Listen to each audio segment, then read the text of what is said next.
Let's talk about that moment. Not the beginning, when everything feels exciting, and not the end, when you are celebrated. I am talking about the heavy, silent middle, the place where progress is slow, doubts are loud, and the fire that once drove you now feels like dying embers. If you have ever chased a big goal to build a business, get fit, change your habits, clear an exam, heal your past, or rebuild your life, you know this space. It's dark, it's lonely, and it's where most people give up.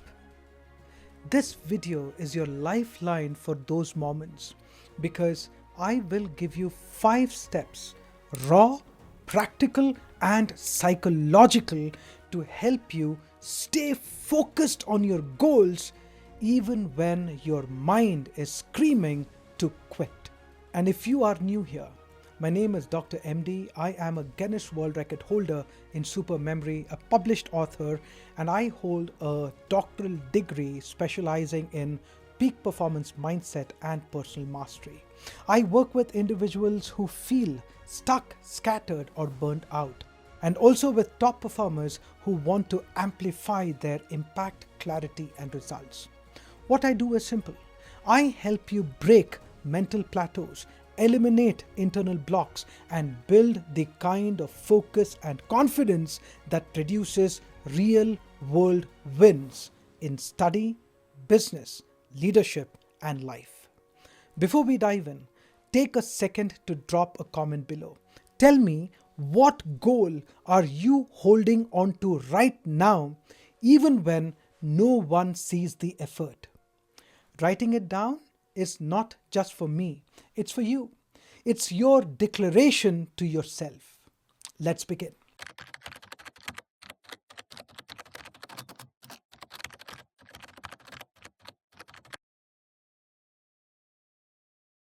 Step 1 of 5. Anchor your focus in history and identity. When your focus begins to fade, when you start questioning whether any of this effort even matters, you don't need another hack or motivational quote. You need an anchor. An anchor is something you tie yourself to. So when the storms come, you don't drift. And there are 2 anchors that will never fail you. When the going gets tough, these are the 2 anchors. The history you choose to connect with, and the identity you choose to embody.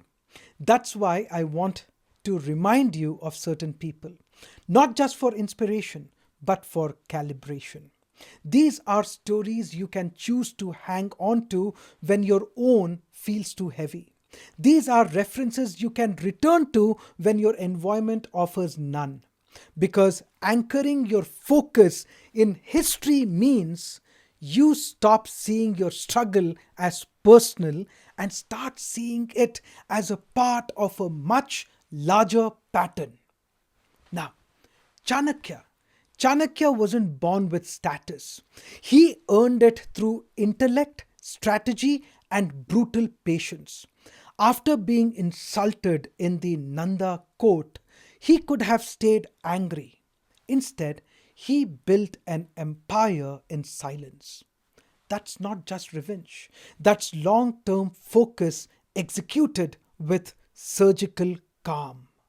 Nelson Mandela, on the other side of the world, sat for 27 years in a prison cell, not as a victim, but as a man preparing to lead. He didn't waste those years. He weaponized them. Ekalavya had no access to training, no guru, no school, no validation, but he still mastered the bow. That wasn't luck. That was an obsession rooted in choice. James Dyson in modern times built over 5,000 failed prototypes, each one a silent declaration. I will finish what I started. Bhaskaracharya didn't have modern tech or recognition, yet he calculated astronomical truths centuries ahead of Europe. He didn't wait for the world to believe him. He believed first. And today, creators across the globe are building in silence. No virality, no spotlight, just discipline, direction, and decision. And that brings me to identity. Because all of this means nothing if you don't decide who you are in the middle of your own silence. For the past 400 plus days, I have posted 684 videos. Some barely hit 100 views. Still, I show up. Because this isn't about being viral. It's about being vital. Was it easy? Absolutely no. But it wasn't a mood-based decision. It came from identity. You see, when your focus is tied to your identity, not to pressure or applause, you become consistent. Not occasionally, but by default.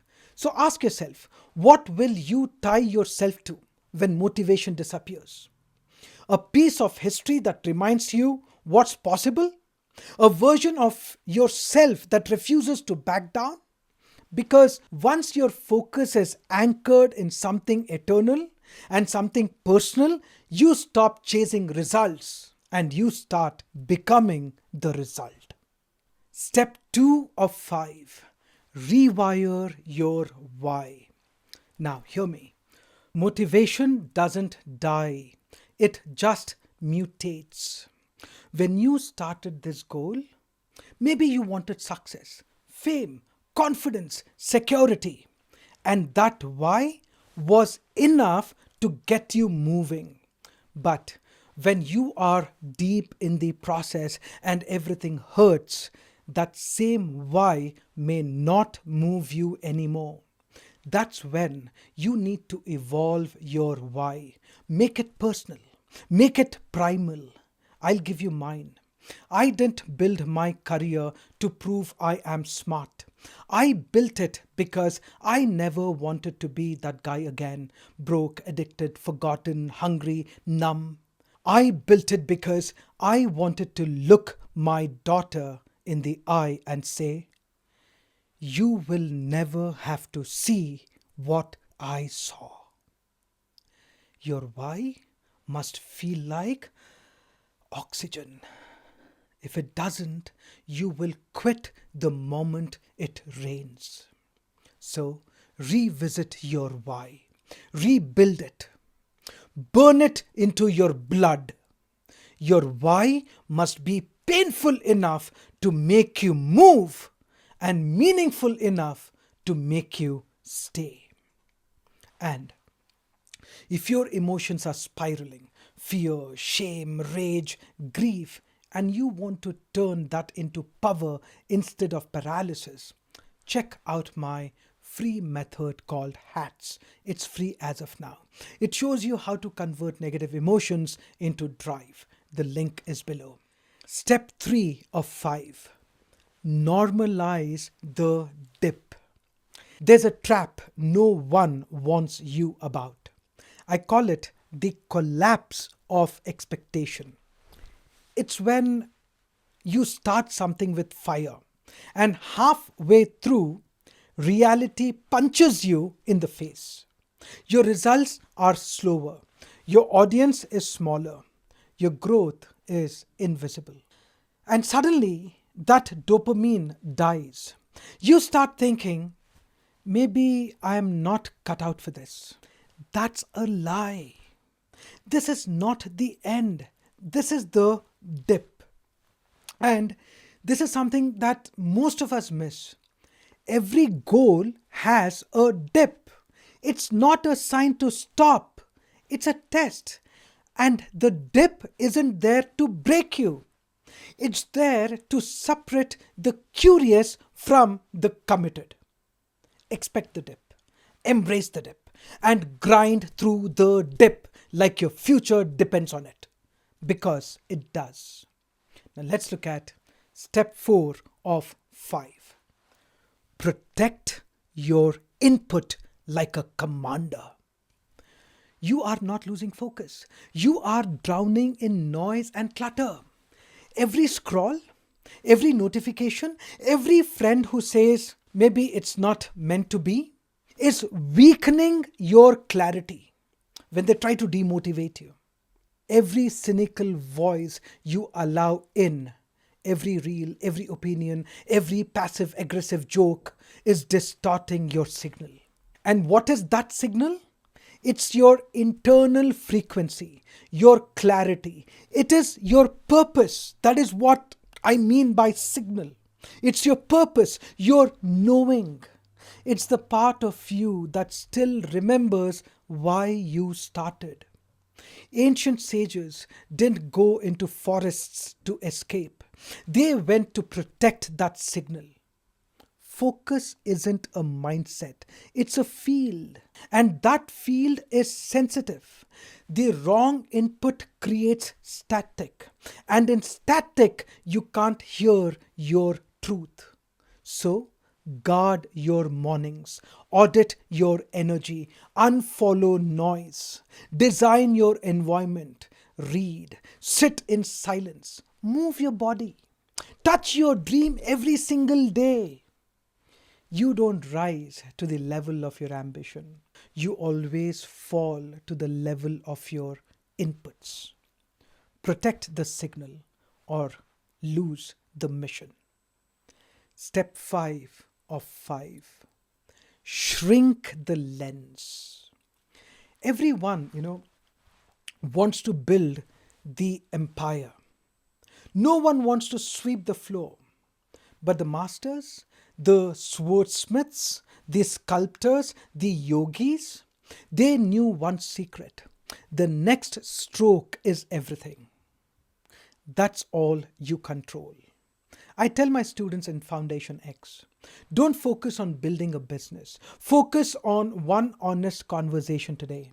Don't write a book. Write one good paragraph. Don't lose 20 kilos. Just eat clean till dinner. Your brain gets overwhelmed by massive vision. Shrink the lens until the task feels doable. Then execute without negotiation. That's how mastery is built. In motion, not in imagination. And let me tell you something most won't. I still feel like quitting. I still post videos that flop. I still feel invisible some days. And I remember the thousands of pills I took to manage anxiety and depression. Those pills numbed the pain. But they numbed my soul too. I was just floating, breathing, but not living. Until one day I chose to feel again. I chose to suffer consciously, to rebuild deliberately, from zero, from nothing, from pain. So, if you are standing at that place right now, confused, tired, tempted to quit, ask yourself, is this exhaustion or is this truth? Because if it's exhaustion, don't make that decision yet. Rest if you must, but don't erase your name from the game. Drop a comment below. Tell me what you are building in silence. Let this be your vow to yourself. And if you are done guessing and you want to rewire your focus, discipline, and identity, explore Foundation X. It's not a course, it's a weapon. It helped me go from rock bottom to Guinness World Records to global impact. Link is below. Open it only if you are all in. You don't need hype. You don't need motivation. You need heart and a reason to never break the vow. This is Dr. MD. You are still in the game. Let's finish what we started. I'll see you in the next one. Take charge.